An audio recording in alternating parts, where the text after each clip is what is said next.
The acid rain planet. Around 200 million years ago, Earth became a toxic hellscape. Modern pollution looks like a spring breeze compared to this. The Central Atlantic magmatic province erupted. It tore open a continent-sized rift. Lava buried an area larger than Europe. But the lava was just the opening act. Magma incinerated everything. Then it superheated underground salt and sulfur. Hydrogen chloride, hydrogen fluoride, sulfur dioxide, all of it straight into the sky.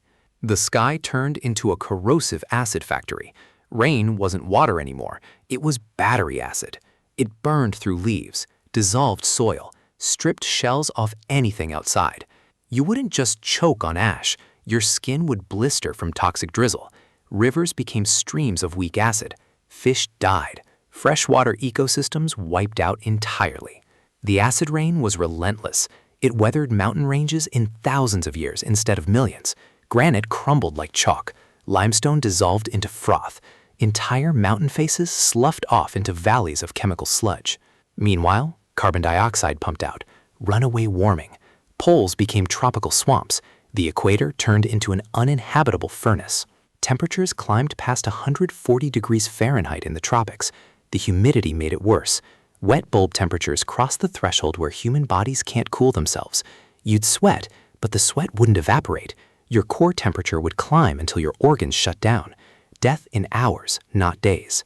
The heat killed the dominant reptiles, cleared the stage for dinosaurs. But first, 80% of all species got erased in a burning, acid-soaked apocalypse that lasted 600,000 years.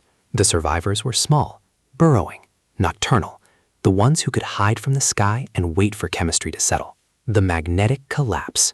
41,000 years ago, Earth experienced a complete magnetic field reversal, something that would terrify every modern civilization. For centuries, the protective shield weakened to less than 5%. Poles didn't just switch, they wandered, fractured, in some places vanished completely. You'd look up at night, see something that doesn't exist today. Aurora borealis blazing across the entire sky, from horizon to horizon. Rippling radioactive light show, visible from the equator. Colors so intense they cast shadows at midnight. Beautiful, and a death sentence. With the shield shattered, cosmic radiation slammed into the atmosphere, triggered chemical reactions, ripped apart the ozone layer. Lethal UV poured onto the surface. Creatures in the open suffered radiation burns within hours. Plants withered. DNA damage spiked across every species. Mutation rates exploded. Offspring were born deformed, sterile, or simply dead. The radiation supercharged the atmosphere. Massive electrical storms, lightning bolts the width of trees, striking continuously, igniting wildfires across entire continents. The electrical activity was so intense that static discharge would leap between objects. Metal tools would shock you without touching a wire. Your hair would stand on end constantly. The air tasted metallic and charged. Ash blocked out the sun, triggered a brief volcanic winter, pushed stressed ecosystems to the brink. Early humans survived by hiding in caves, deep valleys. The event left a permanent scar. Radioactive isotopes buried in ice and sediment. Scientists can still measure them today. The last Champ event, they call it, named after the lava flows in France where the evidence first surfaced. A reminder that Earth's magnetic field isn't a guarantee. It's a privilege, and privileges expire. The methane burp. 55 million years ago, just before the boiling hothouse, Earth had a warm-up act that nearly finished the job early. Deep beneath the ocean floor, vast quantities of methane hydrate, frozen in ice-like crystals, locked away by cold and pressure. Then something triggered a chain reaction. Underwater volcanic activity, maybe a slight warming shift. The first deposits destabilized. Methane gas erupted, 25 times more potent than carbon dioxide. Bubbles roared to the surface. Initial warming melted more hydrates, released more methane, melted even more. This is called a clathrate gun hypothesis. Once the trigger pulls, the gun keeps firing. No off switch, no emergency brake. Within a few thousand years, the planet burped out enough methane to warm the globe another 10 degrees, on top of already rising temperatures. You'd stand on the coast, watch the ocean literally boil, not with heat, with gas. Massive columns of methane bubbles churning the water into a fizzy cauldron, the sound deafening, like 1,000 geysers. The water would turn milky white from dissolved gas. Ships wouldn't just sink, they'd be swallowed by water so full of gas it lost buoyancy. Wood would float, then sink, then float again as the gas pockets shifted. On land, methane mixed with oxygen, created explosive pockets, ignited from lightning. Fireballs rolled across the sky. The air itself became fuel. In some regions, the ground would ignite spontaneously. Swamp gas would pool in low areas, invisible and odorless, until a spark turned it into a wall of flame. Rainfall patterns went into chaos. Some regions drowned in perpetual monsoons, others baked into dust bowls. The Hadley cells expanded. Trade winds reversed. The jet stream wobbled like a drunk. Ocean chemistry went haywire. Carbon influx acidified water so fast that shelled creatures dissolved in their habitats. Petapods, foraminifera, coccolithophores. The base of the food chain crumbled. A warm-up to the hothouse, a methane-fueled fever dream, proving Earth's climate can snap from stable to catastrophic faster than any species can adapt. The radial wilderness. 1.7 billion years ago, Earth experienced a natural nuclear disaster. Chernobyl looks like a dropped flashlight compared to this. Natural uranium deposits in Gabon, Africa, so concentrated, so perfectly arranged, they achieved critical mass. The planet built its own nuclear reactors. Not one, 17 of them. They ran for hundreds of thousands of years. You'd walk this landscape. No cooling towers, no warning signs, just steaming, glowing fissures in the rock.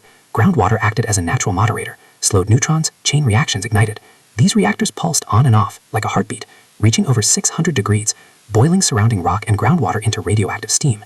The Oklo reactors, scientists named them, discovered in 1972 when a French physicist noticed the uranium was slightly depleted. The isotope ratios were wrong. Someone had already used this fuel. Something had already burned it.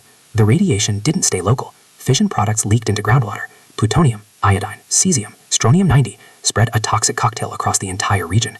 Life in the area bathed in gamma radiation, strong enough to shred DNA. The water itself became poison. Rivers carried radioactive particles for miles, creating dead zones where nothing survived. But the real terror was the duration. These weren't brief explosions, slow-burning nuclear fires, smoldering for 500,000 years, the landscape permanently scarred. The heat altered the surrounding rock, created glassy fused minerals that still glow faintly under ultraviolet light.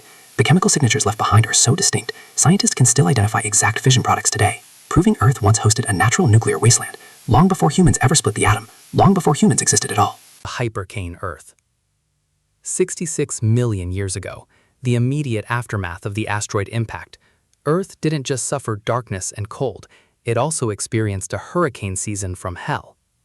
The impact threw vaporized rock and superheated water into the atmosphere, created a hypertropical layer in the stratosphere, a blanket of steam and ash, trapping heat like a pressure cooker.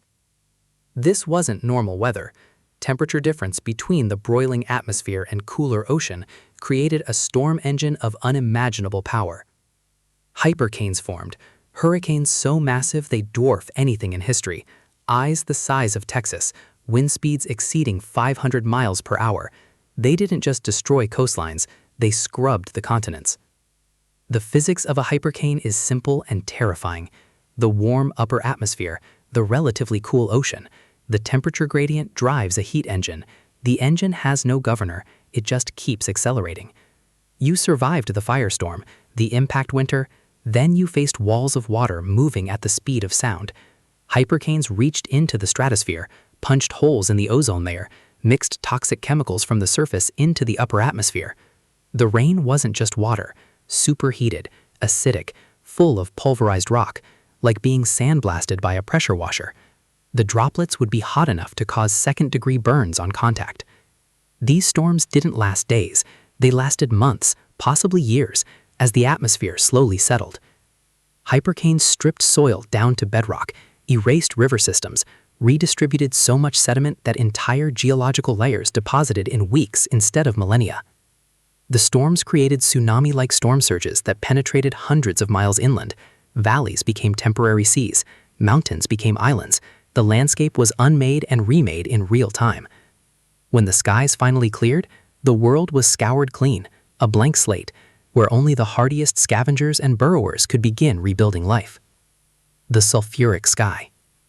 2.5 billion years ago, before oxygen, before green plants, before anything you would recognize as Earth, the atmosphere was a completely different beast. Volcanic activity dominated, not the occasional eruption, constant planet-wide volcanic outgassing, sulfur dioxide, hydrogen sulfide, carbonyl sulfide.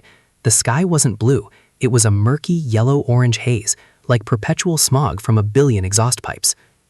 The sun would rise and set, but you'd never see it clearly, just a dim, diffused glow through the sulfuric murk. Twilight at noon, permanent overcast with no clouds. Rain fell as sulfuric acid, weak but relentless. Over millions of years, it etched the landscape, created bizarre rock formations, dissolved anything carbonate. The oceans absorbed the sulfur, turning them anoxic and euxinic. Bottom waters became poisoned with hydrogen sulfide. Life existed, but it was microbial, anaerobic, chemosynthetic, the ancestors of modern bacteria and archaea. They didn't mind the sulfur. They thrived on it, used it for energy, breathed it in a sense. But for anything complex, anything with more than one cell, the sulfuric sky was a prison. No oxygen meant no fire. No fire meant no energy-dense chemistry, no complex metabolism, no animals, no plants, just slime and stone. The Great Oxidation Event would eventually bleach the sky, replace the sulfur haze with corrosive oxygen, but for 2 billion years, Earth wore a gas mask, and life waited in the chemical shadows. The tidal-locked youth. 4.5 billion years ago, the moon was born from the Theia collision, but it wasn't the gentle companion we know today. It was a looming monster in the sky. The new moon was 15 times closer. It filled the horizon. It rose and set in hours, not days. The tides it created were tsunamis, not waves, walls of water, thousands of feet high, sweeping across the young continents at hundreds of miles per hour. If you stood on the coast, you'd see the moon as a massive cratered disk. It would move visibly across the sky. The tides would come in so fast you couldn't outrun them. The water would scour the land down to bedrock, then retreat, then come again, twice a day, every day, for millions of years. The tidal forces also flexed Earth's crust, created massive heat from friction, kept volcanism extreme. The planet couldn't cool down. The crust couldn't stabilize. Continents tried to form, then got ripped apart by tidal stress. This tidal locking wasn't perfect. The moon was still settling into its orbit. Its face wobbled. Sometimes you'd see the far side, sometimes the near side. The lighting changed constantly. The tides shifted with it. No coastline was stable for more than a few thousand years. Eventually, tidal friction pushed the moon outward. The tides calmed. The crust stabilized. But the scars remain. The oldest rocks show evidence of extreme tidal sorting. The moon still recedes at a few centimeters per year. The memory of the monster fades, but the physics don't forget. So yeah, that's Earth. It's been worse. It's been better. It'll probably be worse again. If you're still here, subscribe. If you're not, I get it.